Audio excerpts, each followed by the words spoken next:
Well, howdy there, Internet people. It's Bo again. So, today we are going to talk a little bit about terms that get used that are sometimes not really well explained. We are going to talk a little bit about foreign policy, a little bit about international economics, and we'll talk about what really backs up the US dollar. Okay,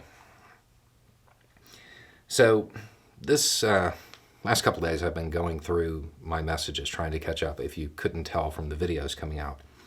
But I have two here from two different people, and man, they go together like peas and carrots. Fantastic. Okay, so here's the first one. In your last video, it's a few videos back now, you said our economy and currency was built on faith, saying it was just paper. That's not true. It's backed by U.S. corporations consistently outcompeting others on the market. The supremacy of the U.S. economic system is backed by the supremacy of the U.S. corporations. Easy. Don't drink all the capitalism. Save some for the rest of us. Okay, the second message. You and others on YouTube use the term soft colonialism or colonialism light. Maybe I'm just dumb, but I don't see colonialism. I know the system isn't fair, but calling it colonialism seems like a stretch. Okay. So let's go back to that first message first, because these questions, when you answer them, both of them get answered at the same time. The supremacy of U.S. corporations. Why are U.S. corporations supreme? Like, how does that happen? I mean, it's weird because, like, all the assemblies, the sub-assemblies, the components, the materials, like, all of that stuff's made in other countries. How does U.S. corporations stay on top? I mean, they have everything they need, except what? A brand? They have marketing departments in developing countries. So how does that happen? It's not that U.S. companies outcompete. There's more to it than that. Why do they outcompete?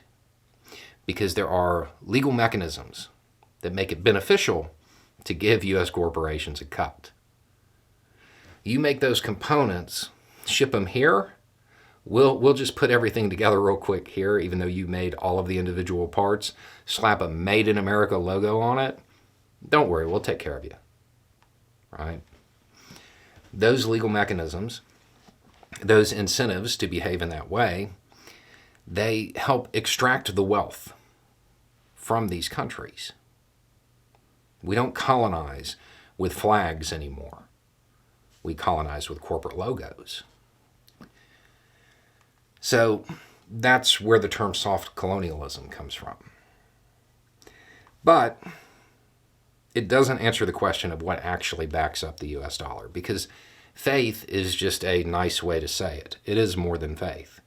There is something that actually backs it up, as long as you understand that that soft colonialism is going on.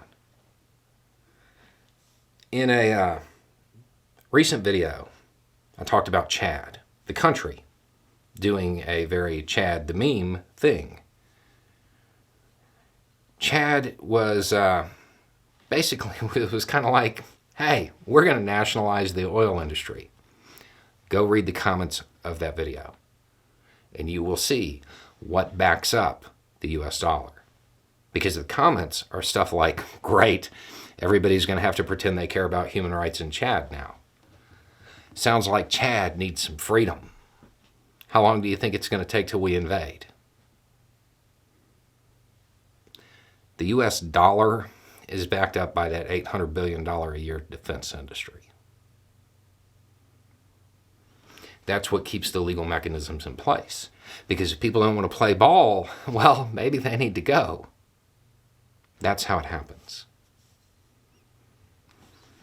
It's dirty, right? It's not really how we would want things.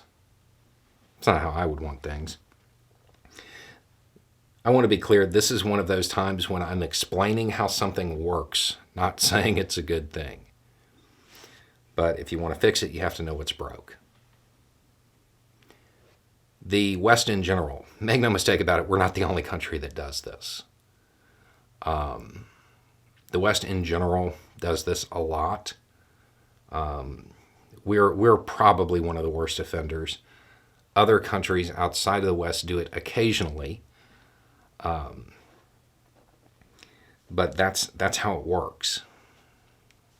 The wealth is extracted from these states that we colonize with corporate logos, those countries, via incentives, via trade deals, stuff like that.